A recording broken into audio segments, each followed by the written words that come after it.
The church murder nobody talks about. The case that shook America's faith. What if I tell you that one of the most brutal murders in American history happened inside a church during Sunday service with hundreds of witnesses, and the killer got away with it? Not for a day, not for a week, but literally got away with it. And the wildest part, everyone knows who did it, but nobody wants to talk about it. What's good, everyone? Today, we're diving into a case that's been buried deeper than Jimmy Hoffa. The 1980 murder of Father René Robert at St. Helen's Catholic Church in Cleveland, Ohio. This isn't your typical true crime story, fam. This is about power, cover-ups, and a community so scared they chose silence over justice. Buckle up, because this one's about to hit different. All right, let me set the stage for y'all. It's May 11th, 1980, Mother's Day, St. Helen's Catholic. Church in Cleveland is packed. We're talking standing room only, probably 400-plus people dressed in their Sunday best. Kids are fidgeting in their seats, moms are getting flowers, and Father René Robert is up there doing his thing at the altar. Now, Father Robert wasn't your average priest. This dude was a straight-up legend in the community. Been serving this parish for 15 years, knew everyone's names, baptized their kids, married them, buried their parents.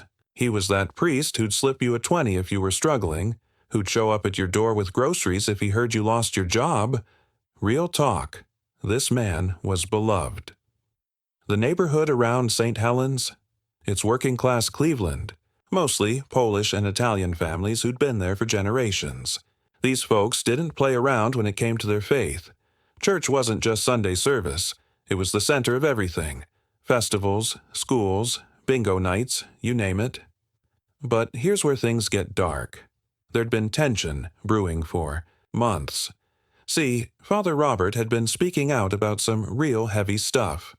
Local corruption, mob connections, some shady real estate deals that were pushing families out of the neighborhood. Dude was not afraid to call people out from the pulpit, and that was making some very powerful people very, very nervous. So, it's 10:47 a.m. Father Robert is in the middle of his homily, talking about forgiveness and truth. Pretty ironic, considering. What's about to go down? The church doors burst open. Not like someone's late for service. I'm talking burst open, slamming against the walls. In walks this dude, Thomas Malone, and everybody knows him. He's not some random stranger. He's connected, if you know what I mean.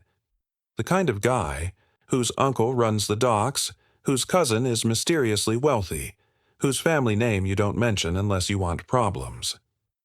Malone walks straight down the center aisle. No hesitation, no looking around.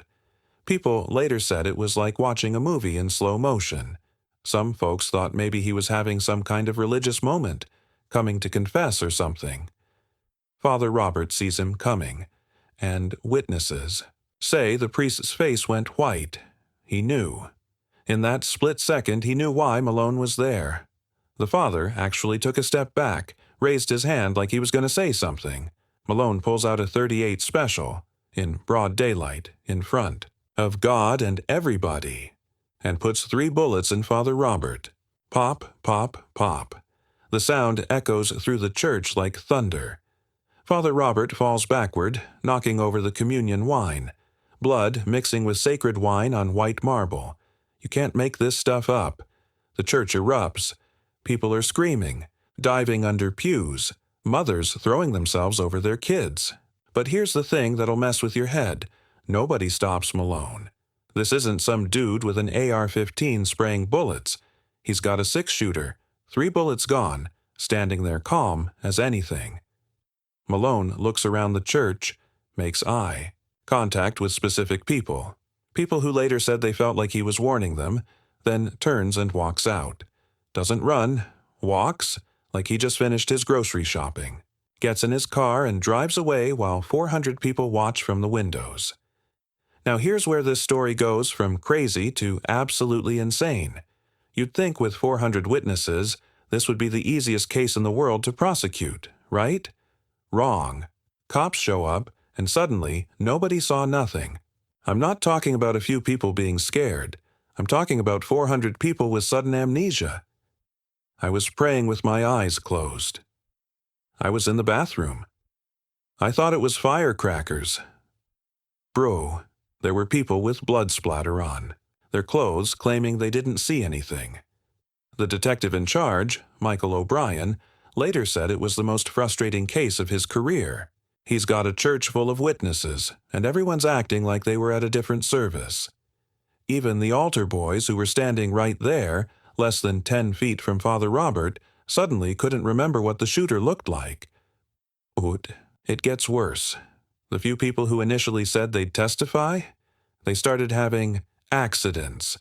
Mrs. Kowalski, who told police she saw everything. Her house mysteriously caught fire. Tony Battaglia, who was going to testify. His son got jumped by random thugs who told him his dad should remember to forget. Another witness's car exploded in his driveway. Nobody died, but the message was crystal clear. Keep your mouth shut or else.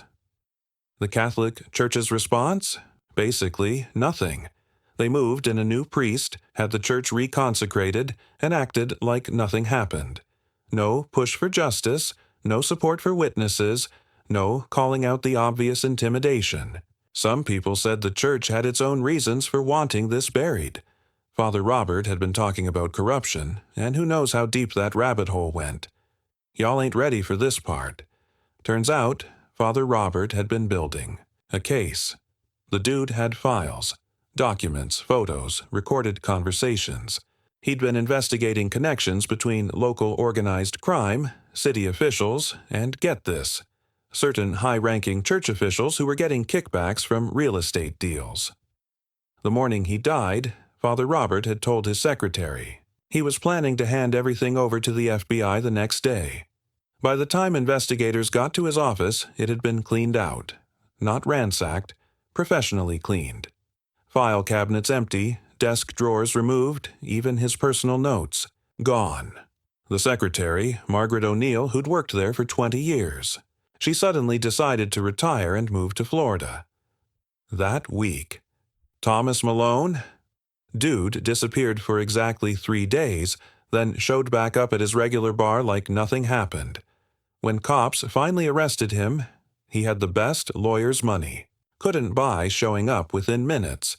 Made bail immediately, and the judge, who just happened to be Judge Patrick Sullivan, whose brother ran construction contracts with the diocese, set bail at just $50,000 for a murder with 400 witnesses. The trial was a joke. Prosecution couldn't get a single witness to definitively ID Malone. Everyone had doubts or couldn't be sure. The defense argued it was a case of mistaken identity, that Malone was at his mother's house for Mother's Day dinner. His mom and 6 relatives swore he was there, even though multiple cops had seen him at the church. After 3 weeks of the most obviously rigged trial in Cleveland history, Malone walked. Not guilty. Jurors later said they wanted to convict, but without witness testimony, they had no choice. One juror, speaking anonymously years later, said they received threats during the trial. Notes under their doors, phone calls to their families. Malone lived another 15 years, died peacefully in his sleep in 1995. Never spent a day in prison. The FBI file on Father Robert's murder? Sealed. The church's internal investigation? Lost in a flood at the diocesan archives. But here's the real kicker. Everyone in that neighborhood knows what happened. It's been passed down for generations. Kids grow up hearing whispers about the priest who stood up to the mob and paid the price. About how 400 people were too scared to speak up. About how the system protected a killer because he knew too much about too many powerful people. Some of the witnesses are still alive, still living in Cleveland. You can find them at diners, at parks, at church. Different churches, though. St. Helens closed in 2008. Mention Father Robert's name and watch them change. The fear is still there, 40-plus years later.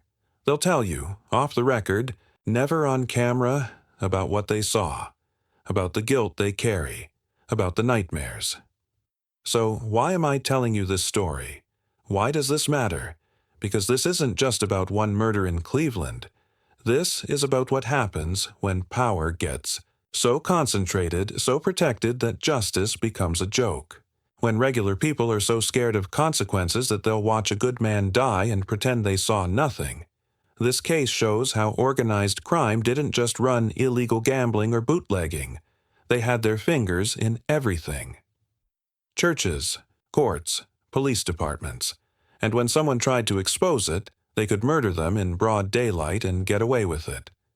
Father René Robert died trying to protect his community from corruption. He knew the risks, knew he was making enemies, but stood up anyway. And 400 people who loved him, who respected him, who he'd served for 15 years, were too terrified to give him justice. The case remains officially unsolved, though everyone knows the truth. The FBI file is supposed to be unsealed in 2030, 50 years after the murder. Maybe then we'll know the full story. Maybe we'll find out how deep this went, who was really involved, why the church stayed silent. But until then, Father Robert's murder remains the church killing nobody talks about. A reminder that sometimes the bad guys win, that sometimes fear is stronger than justice, and that sometimes the most dangerous truths are the ones everyone knows but no one will say out loud. That's going to do it for today's video, guys. Let me know in the comments if you've heard about similar cases in your area. These cover-ups are more common than you'd think. If you want more content about the cases they don't want you to know about, hit that subscribe button and ring that bell.